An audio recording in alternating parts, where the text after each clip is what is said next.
Hello everyone. Hope all of you are safely staying at home. So let's start another module, that is the three-hinged arches and cables. So here let's look into three-hinged arches. Okay. So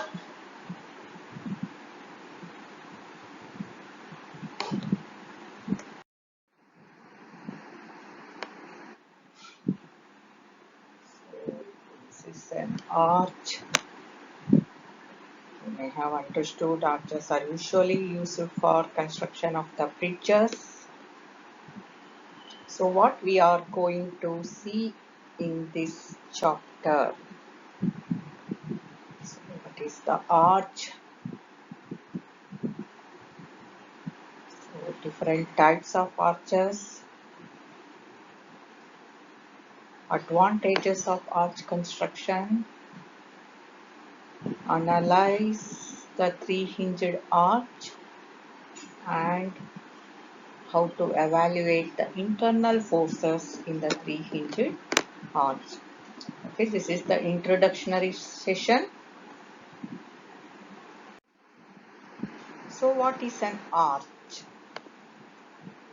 So as soon as you hear the name arch, we get the geometrical shape arch, right, in our mind. Arch is a structure, yes, whose general outline is curved in nature. Okay, it need not to be always, you may be surprised. Arch is not named because of its curved shape, but because of its technical properties. Okay, arch is a structure which usually it is subjected to vertical loads. Under vertical loads produce inclined reaction at both support. This is very important. That is inclined reaction. Because of this inclined reaction, arch is called as arch. Okay, you may be surprised what I am saying. Let's see.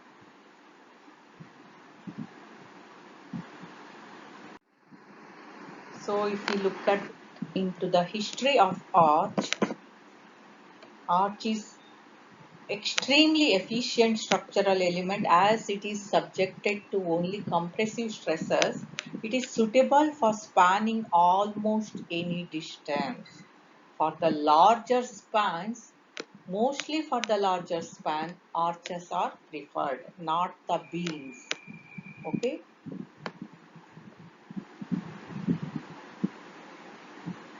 So, if we look it into history, it was probably first used by the Egyptians as early as 2500 BC and was widely used in ancient buildings and structures in Greece and Rome.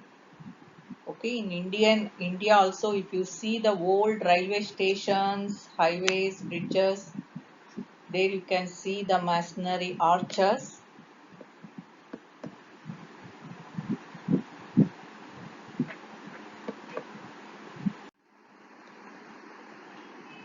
As already told, arch is a structure usually curved that when subjected to vertical loads causes its two-end support to develop reactions with inwardly directed horizontal components. Mainly this arch has its significant property due to its horizontal development of the horizontal reactions at the support. Okay,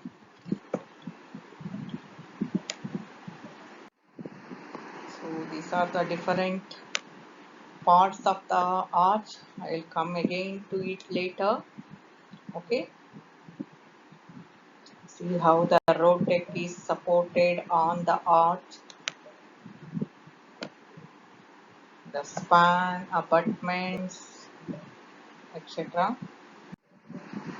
So what are the uses? As we already know, commonest use for an arch are as bridge, supporting roadway, rail or railroad track or footpath, and in most of the cases, in case of the buildings, it produces large open space unobstructed by columns. So until the beginning of the 20th century, arches were commonly used to span between walls, piers, or other supports. Arches are also used in building to carry loads over doorways, windows, etc., as well as it adds aesthetic beauty to the building. Now arches are mainly used in bridge constructions and doorways. Before the advent of or the invent of steel and concrete in constructions, architects had to make to do with brick and stone arches to span larger distances. But now arches can be built of reinforced concrete or steel, which is widely used nowadays. Era of masonry arches is gone forever, we can say. So reinforced concrete and steel arches are, have become common nowadays.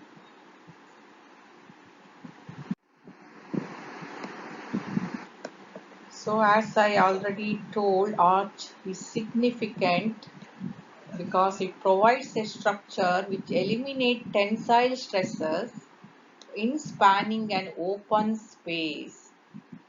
Here all the forces are resolved into compressive stresses.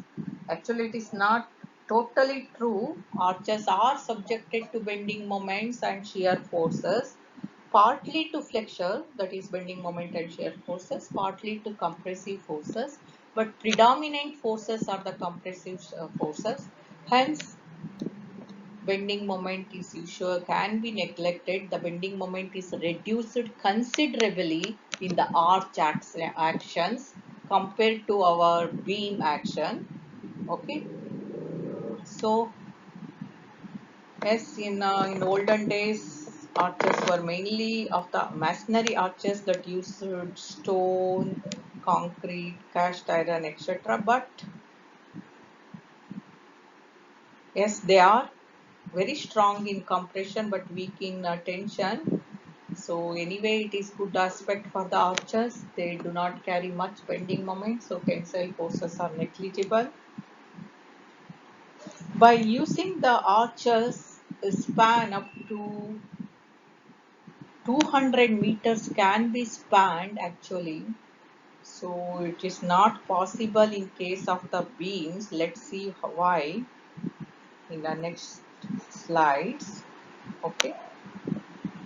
So the significant property or the technical property of the arches is its reducing the bending moment by having the horizontal reactions. Okay. See, as I already told, structure is classified as an arch not based on its shape but the way it supports the lateral load. You are seeing here two figures. One is named as arch, another is named as beam, but you are seeing both in the arch shape, right? Curved shape rather. But the first one, figure A, is the arch, figure B is the beam. As already told, arches support load primarily in compression. They develop horizontal reaction, inward horizontal reaction. If you look at the supports, they develop inward horizontal reaction, which is absent if you look at in the figure B. That is the beam. You know that simply supported or the hinged or the, yes, of course, hinged supported beam, if it carries only the vertical loads, then we treat those beams as simply supported beams only. The hinged beams, if they are carrying only the vertical loads, the reactions will be only vertical. There will not be any horizontal reactions because no horizontal loads will be acting on the beam. Hence, the reactions would be only in vertical direction. Hence, they can be treated as the simply supported beams, right?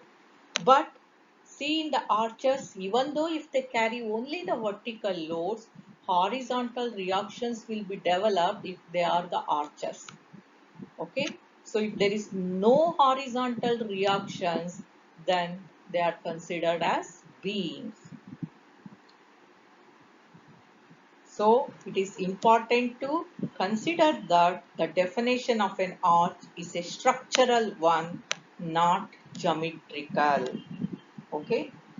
So if the horizontal reactions are developed, then they are considered as the arch. If they are not, then they should not be considered as an arch, and arches need not to be only curved shape. Okay.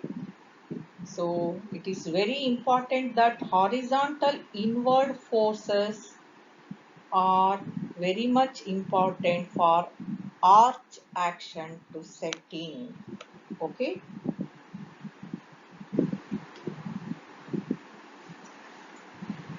In these two diagrams, what you are observing, the external load system in each will produce a bending moment, right? In both A and B, just as in B, they are both of the same span, but in the figure A, which is considered as arch, at every point on the arch, there is a hogging bending moment. Here in this, at any section you consider, the moment of the H will also be there along with the vertical reaction RA. Okay, that is RA, if you consider this section at a distance X from the left end. Okay, so RA into X minus H into this height Y, if you consider this height as Y. So RA into X minus H into Y, the hogging moment of the horizontal reaction, H into Y, will come into picture in case A, but here if you see, if you consider as the beam at any section, the bending moment is only RA into X. But here, in this case, the bending moment will be RA into X minus H into Y. Okay, that means bending moment is considerably reduced in case of arches. This quality describes the arch action. So this benefit is not available in the arch-shaped beam shown in figure B because horizontal reaction is absent. Okay, this is the main difference between the arch and the beam. In case of the beam, if only vertical forces are acting, there will not be any horizontal reactions. But in case of the arches, it appears the important property of the arches is its horizontal reaction. So there will be 4 reactions here. Here if you consider, there will be only 2 reactions. Okay, in case of the beam, figure B. As I told already, so this is the beam which is curved in elevation, but this, as I told, arch is need not to be of the curved shape. It can be in this form. This is called as the linear arch. Okay, if it is able to have the horizontal reaction, to develop the horizontal reaction at the support, you can consider that as an arch. Okay, but it should have some rise from the support. Not the ordinary rectangular beam you cannot consider as the arch. Okay. So why we have to go for the arches? What is the difference between the beam and the arches? As we know, beams are mainly designed for its bending moments. Okay. So whenever you cut the section, what are the two internal forces develop? Yes, of course, axial force is also there, but the main important forces are bending moment and the shear force. But as the span increases, bending moment and shear force also increases. So larger the moment, you have to go for deeper the cross section. You have to go on increasing the depth of the beam, which may not be possible in all the time, and it is not economical too, right? So if we just make it curvilinear, the same beam, same span, same load, if it is the beam, the moment would be around 1500 kilonewton meter at the center. But due to this arch action, moment considerably reduces, because you have to subtract the from moment 1500 kilonewton meter moment. You have to subtract the moment of the horizontal reaction. So that considerably reduces the moment. Hence, we can go for the thinner sections. That is the main advantage of the arch. But yes, of course, compressive forces will be developed in the arch action.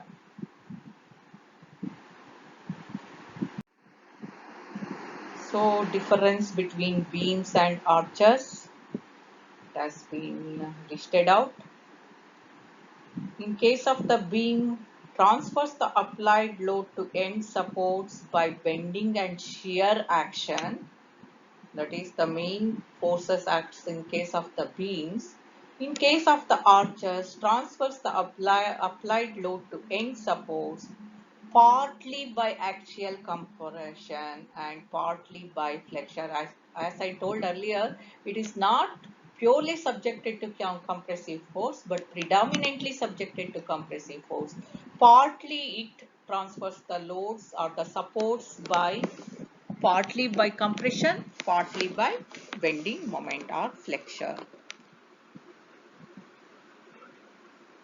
In case of the beam, process of transferring loads at a particular section subjected to maximum stress. In case of the beam, stress may not be uniform in all the sections. Particular section may be subjected to maximum stress, whereas in case of the arches, any part of the section is subjected to equal stress. Beams, in some sections stress will be maximum, in some sections stress will be minimum, and in some sections stress will be negligible, but in case of the arches it is uniform throughout. So as it is not subjected to uniform stress in case of the beams, most of the portion of the material in the most of the portion of the beam is under stressed, so it is not utilized properly, or you can say underutilized. But here in case of the arches, since uniform distribution of the stress, the whole section is fully utilized. As the bending moment increases, you have to increase the cross section or the depth. Hence, the beams are uneconomical for the larger span. As you go on increasing the depth, self weight of the beam itself contributes to larger stresses. Hence, it is uneconomical for the larger spans. But arches are very economical for larger span. Self weight of the arches are comparatively low. You can go for the thinner sections. Here bending moment at any section is very high because there is no hogging moment due to the horizontal reaction. Hence, at any section it is high, but in case of the bending moment, in the case of the arches, bending moment at any section is considerably less compared to the beam of the same span. Why? Bending moment in case of the beams is just W into X. In case of the beam, it is W into X minus moment due to horizontal reaction, that is minus H into Y. These are the main differences between beams and arches. So there are several types of arches depending upon their supports conditions or depending upon the material used. So commonly used in practice are three-hinged arches, two-hinged arches and fixed end arches. Okay, and three-hinged arch is statically determinate where the other two are statically indeterminate. So here if the support ends are fixed, it is called as the fixed arch. If it is support ends are hinged, two hinges are there, so two hinged arch. Here, yes, supports two hinge, but you can see one more hinge is provided at the crown.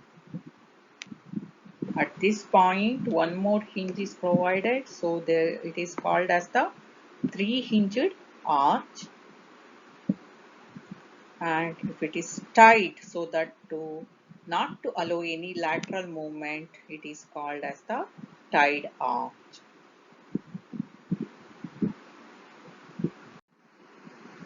Based on the materials, it can be classified as steel arches, RCC arches, masonry arches. Based on the shapes, it can be classified as parabolic arches, circular or segmental arches, elliptical arches, linear arches, etc.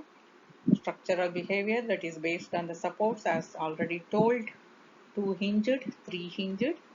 Fixed arches are also called as hingeless arches, and fixed arch with a hinge also is one of the type of the arches. Yes, the three-hinged arches are statically determinate ones, and the two-hinged and the fixed arches are statically indeterminate. Why? Let's see. Okay, based on the structural behavior again, there can be classified as open arches and the solid arches. So the forces acting at any section of the arches are, if you consider the support, the reactions, vertical reactions and the horizontal reaction. If you cut at any section, then there will be moment, radial shear and the normal thrust. These are the forces acting at any section of an arch: bending moment, normal thrust and the radial shear. While analyzing the arches, we have to find out all these three. Okay.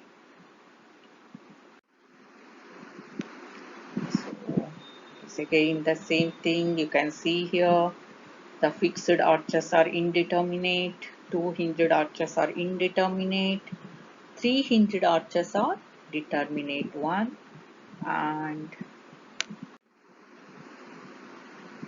you know what are the statically determinate and indeterminate. If the number of conditions of equations or if number of unknown reactions are equal to or less than the number of conditions of equilibrium available, then they are called as the statically determinates one. If number of unknown reactions are more than conditions of equilibrium available, then they are called as the indeterminate structures. So three-hinged arch is a statically determinate one. fixed end arch or the two hinged arches are indeterminate ones. So fixed arch is indeterminate to third degree, two hinged is indeterminate to first degree, one hinged arch is indeterminate to second degree. It is supports, you can see it is fixed end supports, hinge is provided at the crown. Three hinged arch is the determinate one.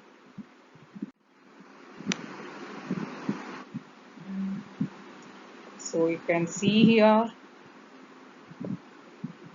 two hinged arch. What is the statically indeterminacy? So if the number of reactions are more than the conditions of equilibrium available, then they are called as the indeterminate ones. Here you can see the hinged arches.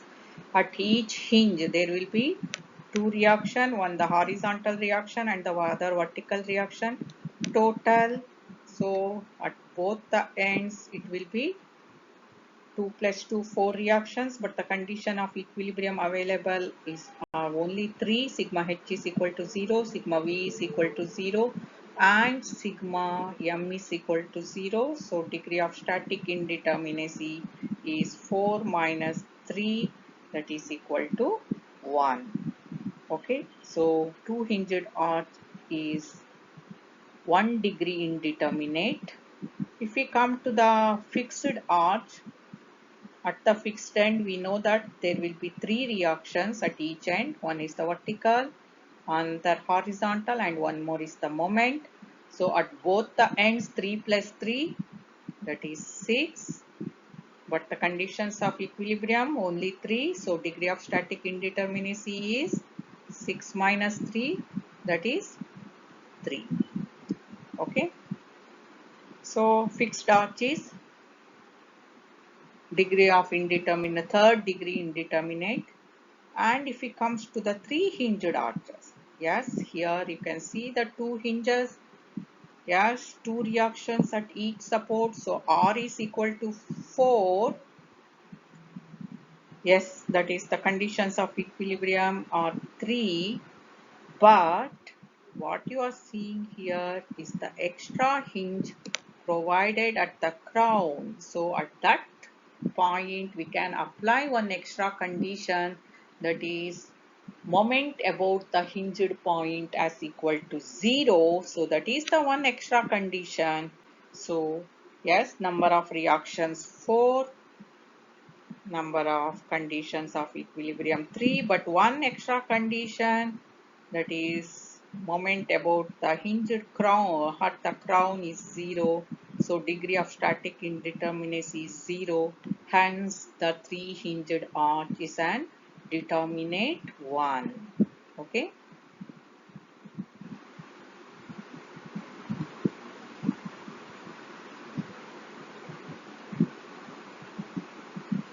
So that is why three hinged arches are called as the determinate arches, but it is not that it is more efficient. Actually, by providing one more hinge at the crown, it reduces its efficiency. Hinges, by providing the hinges, it make the structures actually less efficient, and hinges are also difficult to fabricate and maintain. So hinge at the crown is mainly provided to make the calculation simple. Okay, and these hinges actually allow a little swing at the supports, little to the left and right. So hinges, by providing the hinges, you are not more, by providing more hinges, you are not making the structure more efficient. You are not.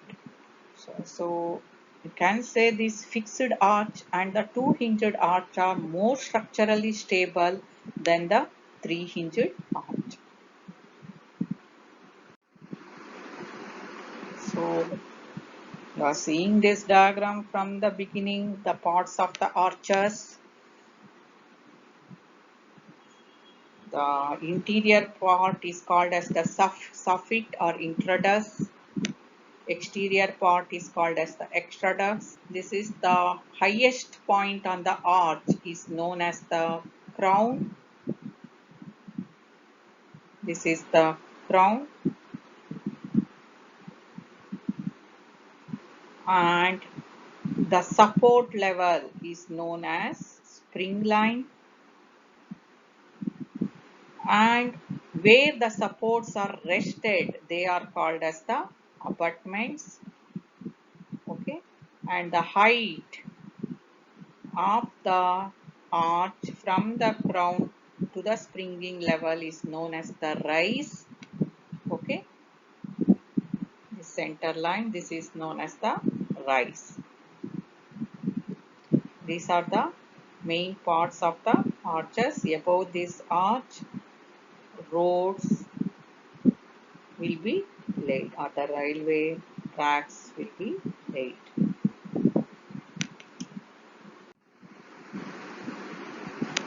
Same thing here. This is called the rise from the crown to the springing level. It is known as the rise. The support at the bottom level of the arch is known as the spring line. Where they are rested, they are called as the abutment. The topmost, highest point of the arch is known as the crown. Okay, these are the various parts of the arches.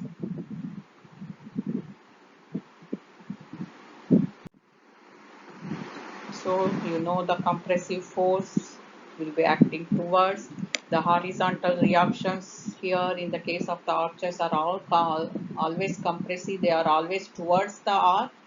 Tension means it is pulling or the stretching force, you know that it acts away from the bodies. So this is the keystone. This part and this part are connected in case of the three hinged arches. So those are the abutments at the support that supports the ends of the bridge.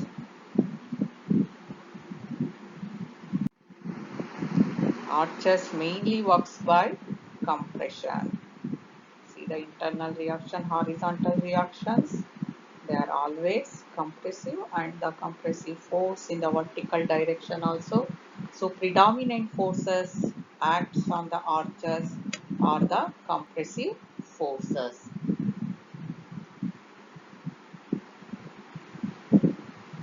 Bending moment exists, but its effect is reduced. Less bending moments in case of the arches. So as this chapter belongs to three hinged arches, three hinged arch, as we know, additional hinge at the top or crown of the arch. Here,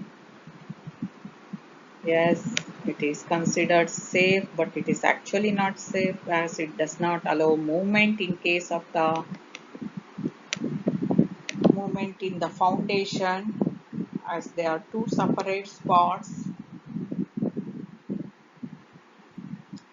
When you provide the extra hinge at the crown along with the two hinges at the supports, they are called as the three hinged arches.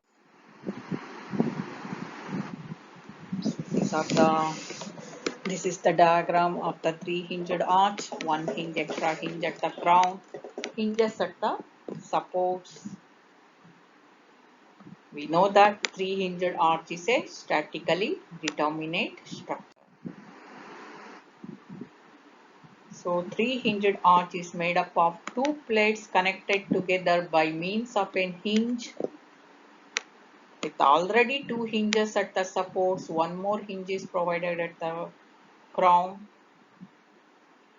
When the plates 1 and 2 consist of the curved bars, the system is called three hinged arch.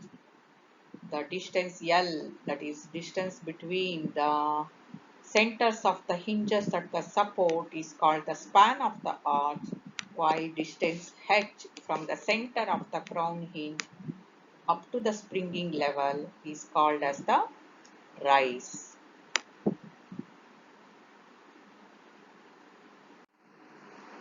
So three-hinged arches can be circular or parabola. We are parabolic three-hinged arch and the circular three-hinged arch. We are going to analyze both. So three-hinged arch may be symmetrical or may not be symmetrical. So the first figure which shows the symmetrical arch, the crown lies on the axis of symmetry and the hinges at the supports will be at the same level. Supports at the same level and the hinge is provided at the crown which is at the axis of symmetry, that is called as the symmetrical arch. It may be parabolic or it may be circular. The second diagram shows the non-symmetrical arch. You can see the supports are not at the same level. Then that is called as the non-symmetrical arch. We are going to analyze both. The analysis of the three-hinged arches when the supports are at the same level and the supports are at different levels. As we have already seen the reactions, total 4 reactions, along with the application of the 3 conditions of equilibrium, that is sigma h is equal to 0, sigma v is equal to 0 and sigma m a or mb is equal to 0. We are going to apply the fourth condition, sigma mc is equal to 0, that is the moment of the forces about the crown is also 0. Hence, the three-hinged arch is an statically determinate one. So these are the forces acting on the arches. If you consider the section at the C crown, so the forces horizontal, vertical, which opposes the first reaction at the support to keep the body in equilibrium. As I already told, if you cut any section, it is at the point D, it is shown here. There will be 3 internal reactions develops. That is, one is the moment, and there is the normal thrust, and the other is the radial shear. The moment MD, normal thrust ND, which is normal, and the radial shear in the range. Okay, these are the 3 internal forces develops at any section. That is what we are going to analyze, reactions and the internal forces or internal reactions.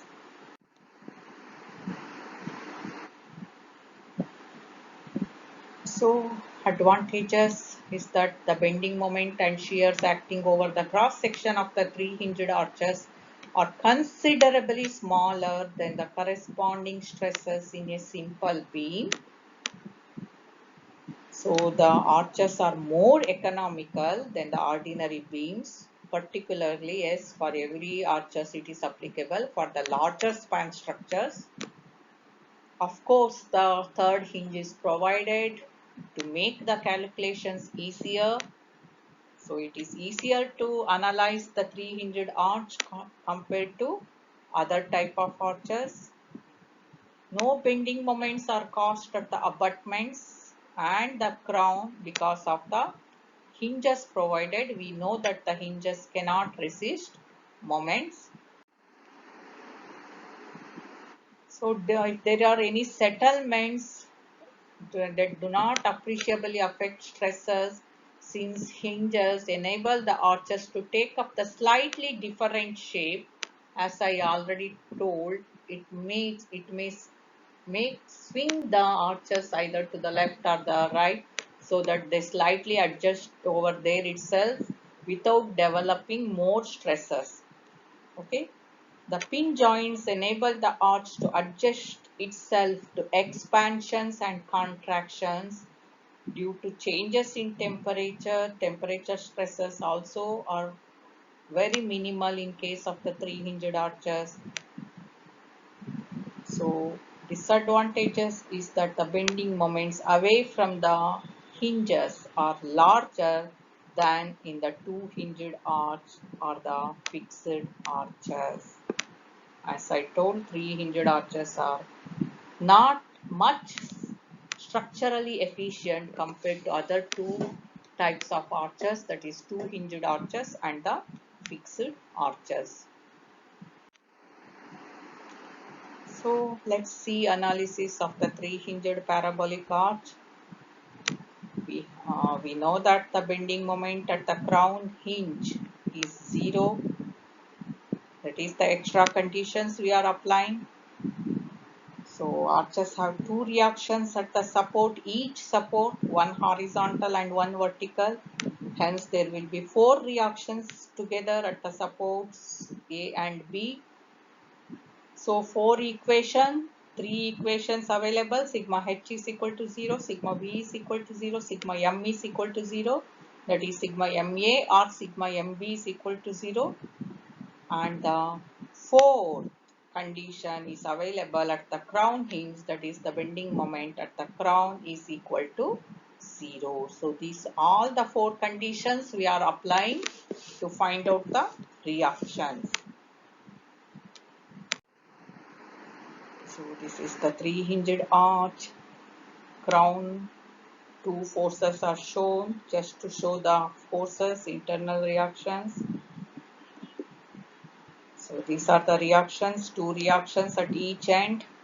You can see vertical, horizontal reaction, vertical reaction. Here also at the end B, vertical and the horizontal reaction. So to keep in equilibrium, opposite reactions will develop at the point C. And we know that the internal reactions develop, that is the radial shear, moment, and the normal thrust at any section D.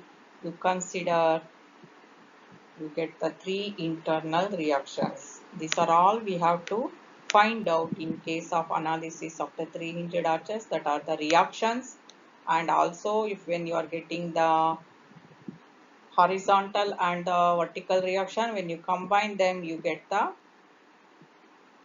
reaction, total reaction at each end, and the three internal forces, that is the normal rear thrust, radial shear, and the moment. These are all we are going to find out in analyzing the arches.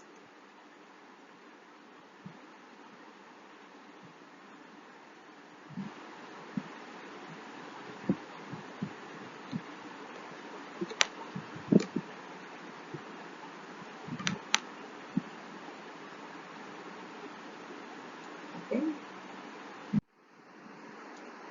So how to find, in finding the moment at any section D, we should know the height of the arch at that point, right?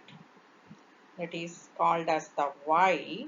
So in order to find the moment, what is the moment at this point? That is nothing but h into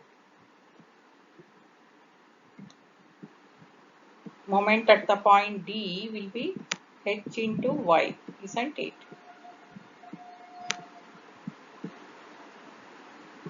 H into y, moment at this point.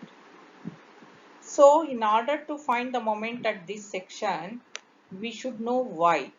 If it is case of a parabolic arch, what is the equation of the parabola? Y at any distance is given by y is equal to 4h by L square into L minus x. Okay. So this is the 4h by L square into x into L minus x. This is the equation of the parabola where h, or it is sometimes referred as yc, that is the height at the crown, or sometimes it is referred as r, that is nothing but the rise of the arch. L is the length of the arch or the span. Okay. So this formula you have to remember how to find y.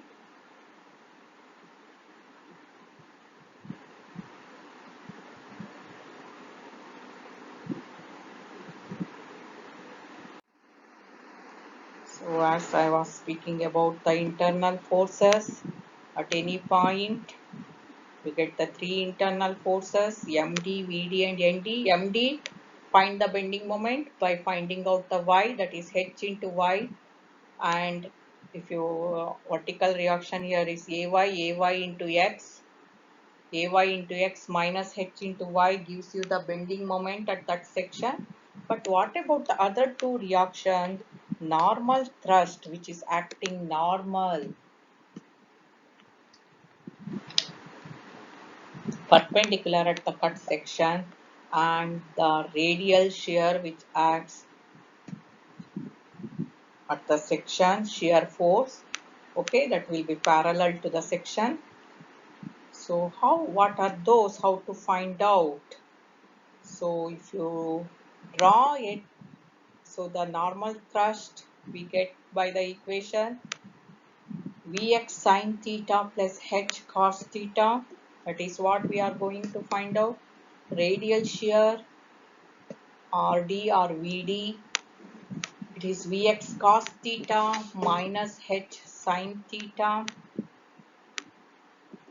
And the slope of the arch, if you differentiate the equation y is equal to 4x by L square, 4h by L square into x into L minus x, you get the theta dy by dx, that is nothing but the slope. Theta is equal to tan inverse 4h by L square into L minus 2x, that is the slope of the arch. The resultant R, that is if you find out the vertical reactions VA and HA or AY and AX under the root, VA square plus HA square gives you the total reaction at the point A. Similarly, you can find at the point B also. This is the total reaction. So these are all the forces we are going to find out while analyzing the three hinged arches.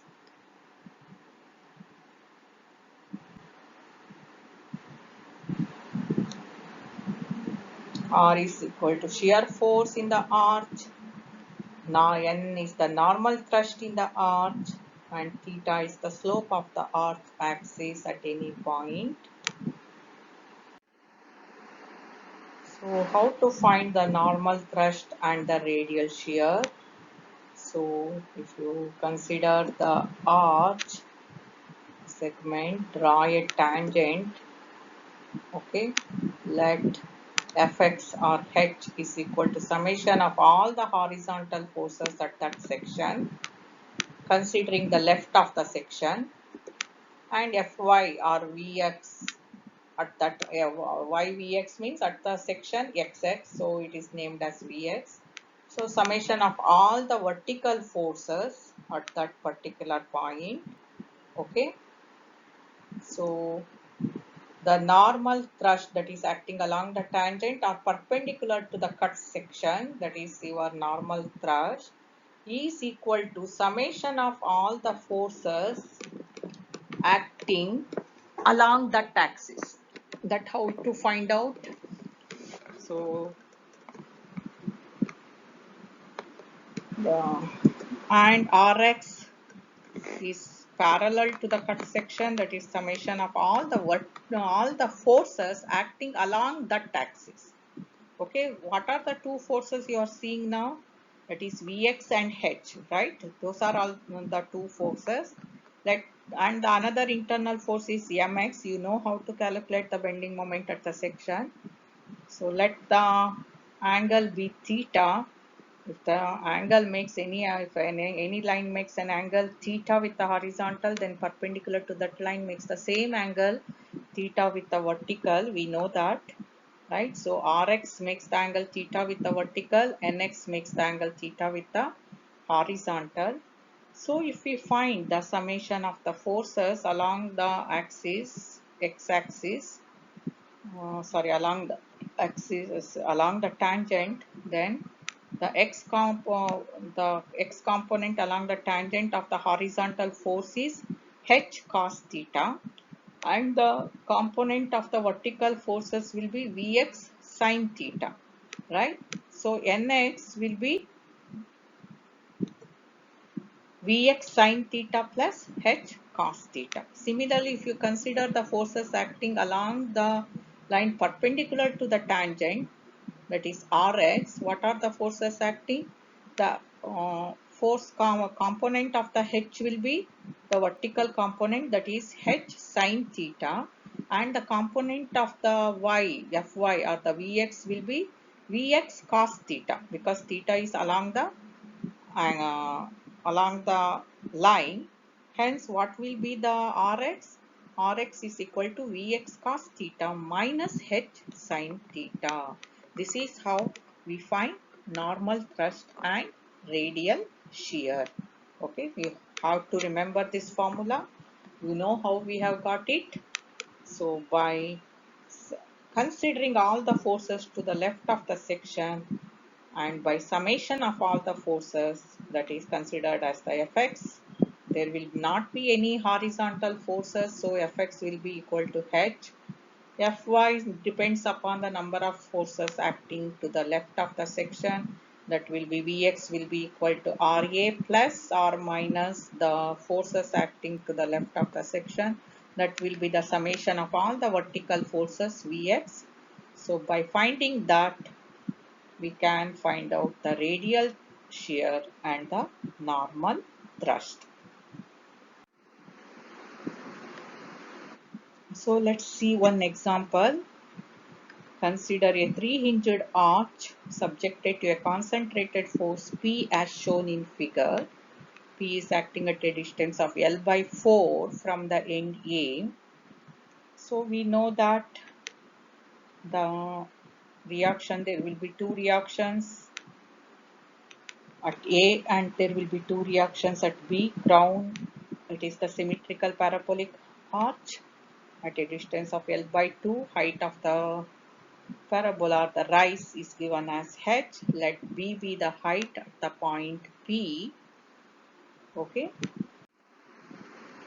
So reaction components, four reaction components. We know that one more additional equation is we get by applying sigma mc is equal to 0. So let's find out the moment of all the forces about the hinge A. Okay. So by taking the moment of all the forces about the hinge A, that is VA into L, H does not produce any moment because they are passes through the same axis, and P into it is it is moment is taken about the end A, so RB into L minus P into L by 4. So RB, you get it as PL by 4L, that is equal to P by 4. Next, apply the condition sigma Fy is equal to 0. So you get RA, because RB plus RA is equal to P. So RB you got it as P by 4. So RA will be 3P by 4. Next, we have to find out the horizontal reaction. So we have to apply the condition to find the horizontal reaction. To find the horizontal reaction, take moment of all the forces right of the hinge or the left of the hinge about hinge C. Here it is taken right of the hinge. Why? If you take the left of the hinge, you have to calculate the moment of one more force P. But if you consider the right of the section, you can see only two forces produce the moment, that is RB and HB. So it is considered the right of the section here. So if you take the moment about the point C, HB, height is H is the horizontal force. I hope you remember how to find the moment. Moment is force into perpendicular distance. For the force H, the perpendicular distance is this height, that is H, and for the VA, the perpendicular distance is the horizontal distance, that is L by 2. So HP into H is equal to RB into L by 2. They are acting in opposite directions. So HP, the horizontal reaction, you get it as PL by 8H. This is how we have applied. You can see we have applied three conditions till now. sigma MA is equal to 0, sigma V is equal to 0 and sigma MC is equal to 0. By applying the fourth condition, sigma H is equal to 0 or sigma Fx is equal to 0, we get the another reaction HA. HA is equal to PL by 8H. Why? HB is also PL by 8H. There are no other horizontal forces, so HA plus HB is equal to 0. They are acting in opposite direction. HA minus PL by 8H is equal to 0. Hence, HA is also equal to PL by 8H. By applying the four conditions, you get all the four reactions. So, now let's take the moment about the below the load MD RA into L by 4, that is the distance, minus HB into B. Okay, we are finding the moment at the point D, that is moment, we are considering the left of the section.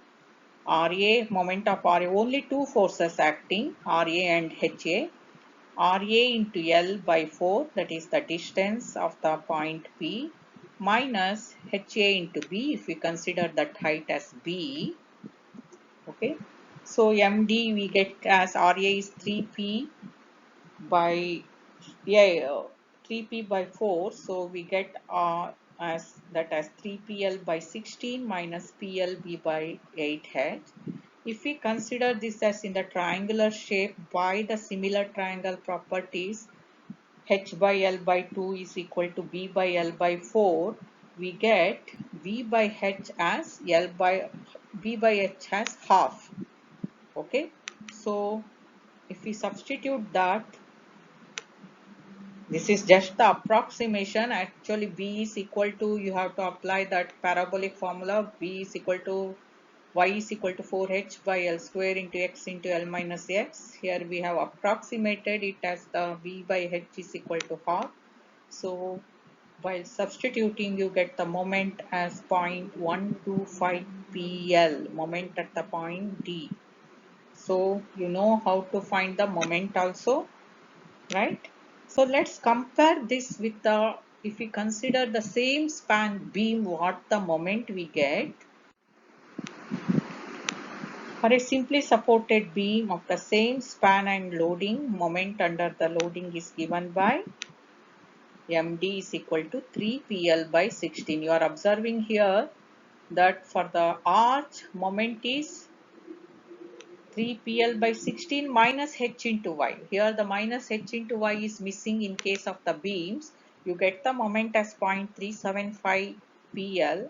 But in case of the arch, we have already calculated moment as 0.125 PL.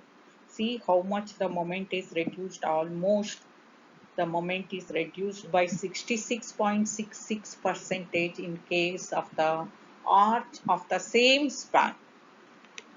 Hence, arches are considered as more economical, as you can go for the thinner section. As the bending moment increases, you have to go for the thicker sections. Okay. This is how we analyze the arches. The steps. Let's have one more look at the steps. Draw the free body diagram including all the forces, dimensions and the reactions. Calculate the support reactions using equilibrium condition. Sigma m is equal to 0, sigma v is equal to 0 and sigma h is equal to 0. By taking the moment about the end A, or you can take the moment about the end B also, sigma ma is equal to 0. Find the support reaction Vb. If we take the moment about the end B, we get the Va. So by applying sigma v is equal to 0, if any one of the reaction, if you have found out by applying the condition sigma ma is equal to 0, you can find out another reaction Va or Vb. Next step is to apply the moment about the hinge at the crown, that is sigma mc is equal to 0.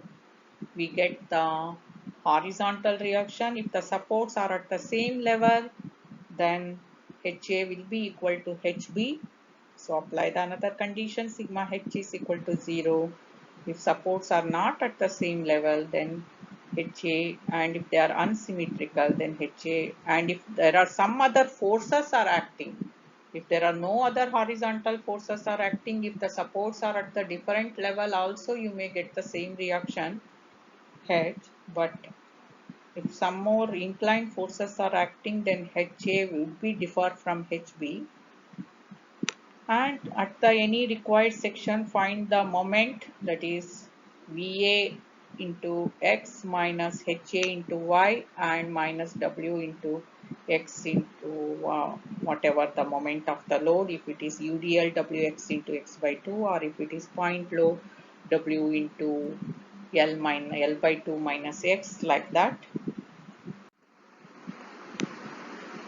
So find the value of the X.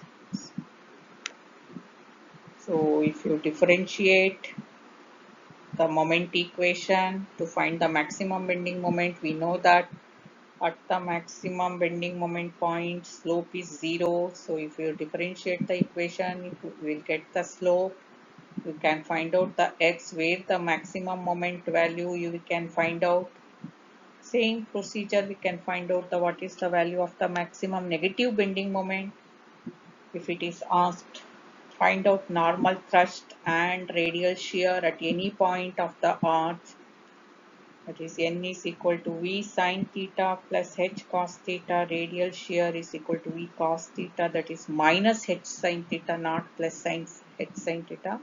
V cos theta minus H sine theta, and theta is 4H by L square into L minus 2x. So draw the bending moment diagram of the given arch. These are all the steps involved in the analysis of arches. Let's look at the famous arches. This is constructed in the Mississippi River in 1874. First true steel bridge. 3 spans. Each span is of 152 meter. This is the first steel bridge.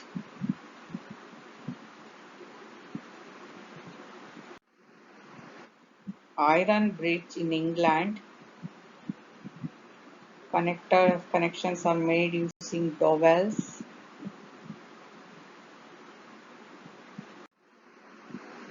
Rainbow Arch Bridge, beautiful bridge.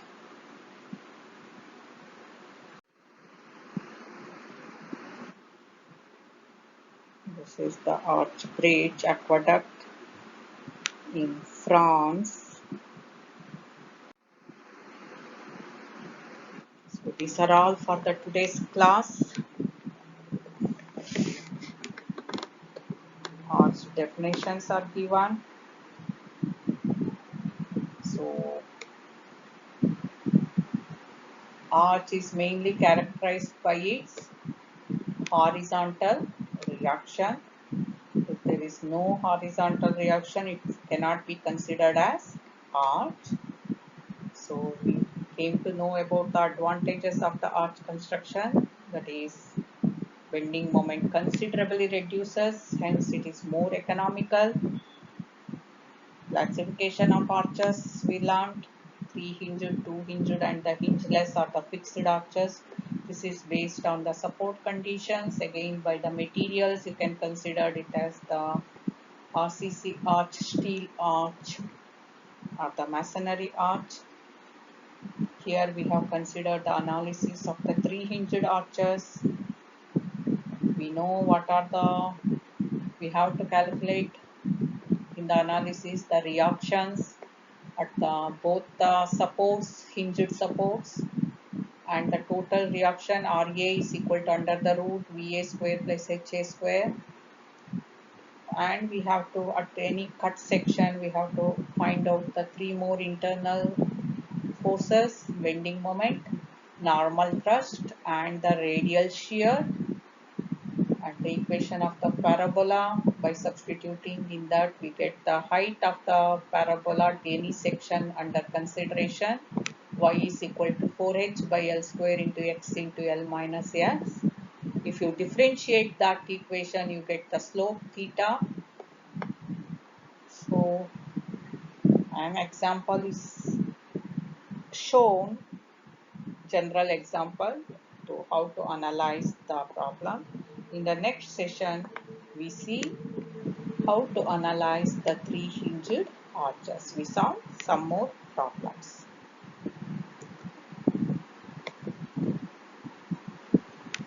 That's all for the today's session. Thank you. So please solve the assignments of the earlier sessions. That is the module 3. I have given the assignment problems on the moment area method, conjugate beam method. Please solve those problems on that and submit it. Thank you.